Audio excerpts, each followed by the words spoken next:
Hi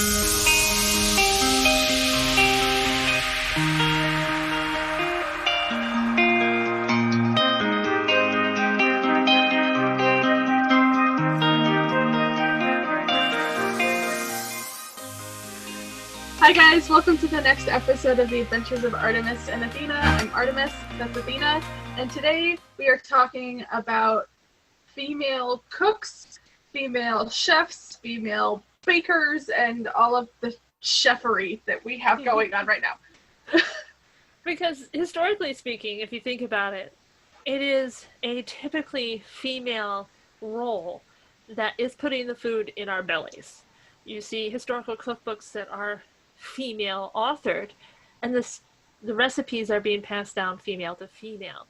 The kitchen garden is the female's role, not the men. The cook, the home cook, is traditionally female, but the second you step outside of the home, you see a prestigious male chef. And that's traditionally how it's going. It went for generations. But now you're seeing a rise in the female Iron Chef, the female competitive cooks. They're owning their own restaurants now. Their own bakeries. Alex Guarnaschelli, Iron Chef Kat Cora. She was the first female Iron Chef and the first LGBTQ female Iron Chef. We can't. I mean, even the mainstream, like Carla Hall. Yes. I love Carla. She makes me laugh. We can't forget the warrior princess herself. Warrior princess. Antonia LaFaso, who owns 3 distinct and different restaurants in California. That's no secret. We super love competitive cooking and baking shows. Yeah. Right now, right now we are currently lying in wait to watch the new episode of Tournament of Champions 2, where Chef Brooke Williamson is the reigning TOC champ. So don't count out Manit, she's in there. Oh yeah, Manit Shohan. If it comes down to those two. We're super in love. And this was filmed before the finale. Everything, yeah. So, just a heads up there. But, even in the baking world, especially over in the UK, the Great British Bake Off, Mary Berry, Prue Leith, Bryony, I pronounced her name wrong. We have these amazing bakers that are just going for it and redefining what it means to be a commercial baker, and that is so cool. And you're seeing this shift from just predominantly men to more women, and I hope that continues to equalize. And I think it's a real push. I think it's a real push even within their community to do that, which credit to them for that. And I'm excited to see where that takes us. Yeah.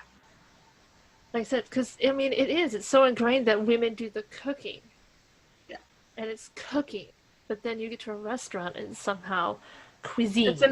It's an experience. It's not putting food in your belly so that you don't die.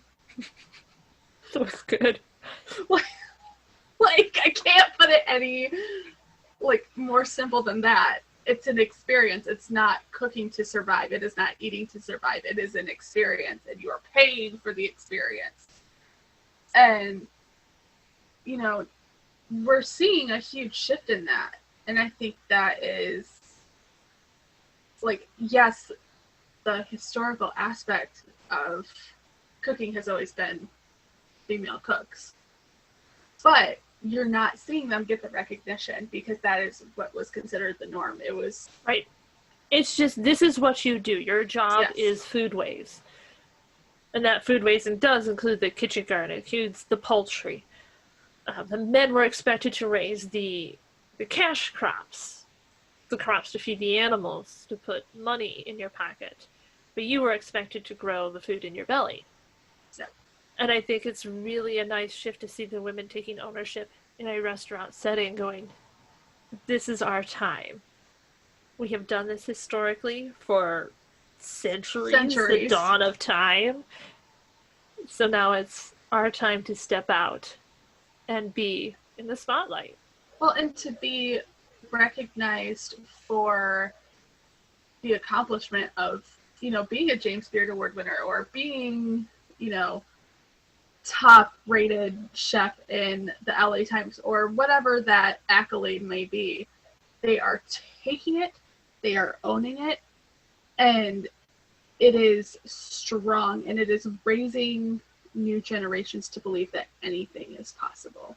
And bringing in new cultural foodways. Yeah. Like, for example, Maneet Chauhan, she is from India, and she has somehow, figured out a way to fuse her cultural food of Indian food with her adopted city of Nashville. So you've got, this Indian barbecue fusion, and it's so good. So good, guys. Give women an opportunity, and we just go, okay. We're going to do it. We're going to make it tasty, and we're going to make it fabulous. And, I think, Artemis, I'm Artemis, you're Athena. Sorry, guys. I think Athena is definitely more, I don't want to say suited, but your strength is baking. Oh, no, I would say my strength is baking. I learned to cook on a coal-burning stove and an open hearth. So, yes, baking is what I do. We're lucky that I get food to not, melt in a microwave. But you put me in a fire, and I will make you a gourmet meal off a fire. Whereas for me, I love a good grill. And the grill and the idea of smoking, a meat substance or meat in general is very masculine. It is man's work. And no. Stick me in front of a grill, I will give you meat. And that is it. It is no longer man is meat, and woman is veggie. Yeah. And I think that's so toxic to men, because if a man is not a meat eater, that toxic masculinity somehow degrades him. And that's not true. There could be a health reason. Like myself, I can't eat meat anymore. There could be a health reason. There could be a moral reason. There could be just the sheer fact that meat is not tasty in his belly, and he don't like it. There should not be a stereotype of food. Right. And I think, especially now, where women were so expected to be that home cook, we're seeing, the health issues that are coming with processed foods and with food sensitivities. And we're really leading the way to finding healthy alternatives for, let's say, at least in my instance, my family has gluten sensitivities. We're finding ways to make things tasty and healthy for the people who can't have, wheat gluten or dairy or anything like that. And we're making options that are safe, but still appetizing. And I think that really harkens back to history and women that had to grow, had to preserve the food, had to feed their families and make choices that were healthy for their families, because the health of your family meant the health of your farm or your city life, and being able to make money. Yeah. So it's interesting to see the younger generation and a lot of younger women and younger men really stepping up and going, let's bring it back to this fresh cooking. Yeah, the idea of the farm to table is gaining momentum, and it's so you're seeing all of these little restaurants and food trucks pop up that are farm to table, and it's healthy, fresh food. And I think, and this could just be where I live, so comment down below if it's different for you guys. We'd love to learn. We're seeing pushbacks from the older generations, the boomers, even into post-baby boomers. We're starting to see pushback because all they have known is this very processed post-war food. Yeah. And, that's what they fed their families, when they were our age, or, and I think it's not necessarily bad, but there needs to be a switch in thinking. And that's what it is. It's not bad. Thinking. And you're seeing the generations, men and women working together and bringing women to the table so that we can feed you and dominate.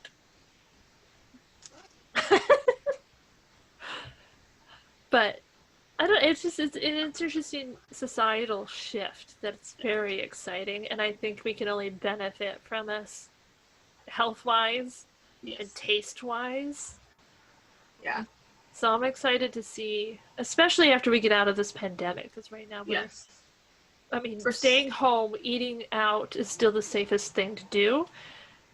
And I think after this pandemic, just like with the arts, it's going to be such a buildup of, I want to share my flavor with you. There's going to be this huge boom, this renaissance, if you will, of creativity coming from, the chefs, the home bakers, because they've had a lot of time to play with ideas and even us as regular non-commercial cooks. Please don't ever hire me to cook anything for your restaurant. I'll bring you chocolate. That's about what you get. But you're seeing us diving into cooking for ourselves. Yeah. And I think it's going to be exciting.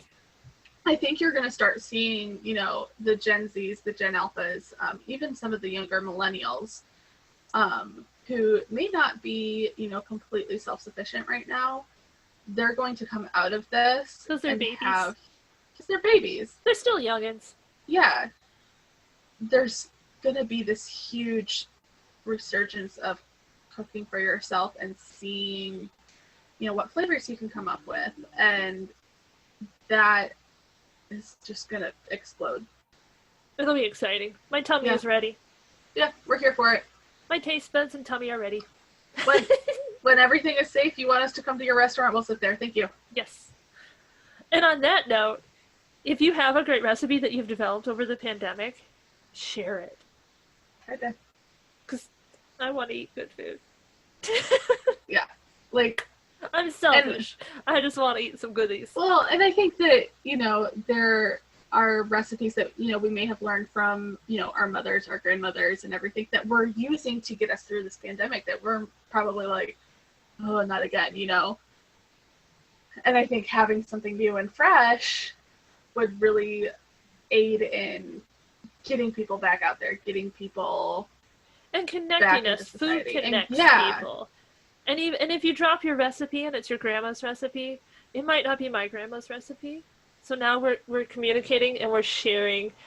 Once again, the ladies are passing on this cultural tradition. So let's keep it, ladies. Let's keep doing it. Yeah, some of my favorite recipes that are my mother's are not actually from my family. They're from her coworkers in Greece. I can't tell you exactly what it is because I've been sworn to secrecy.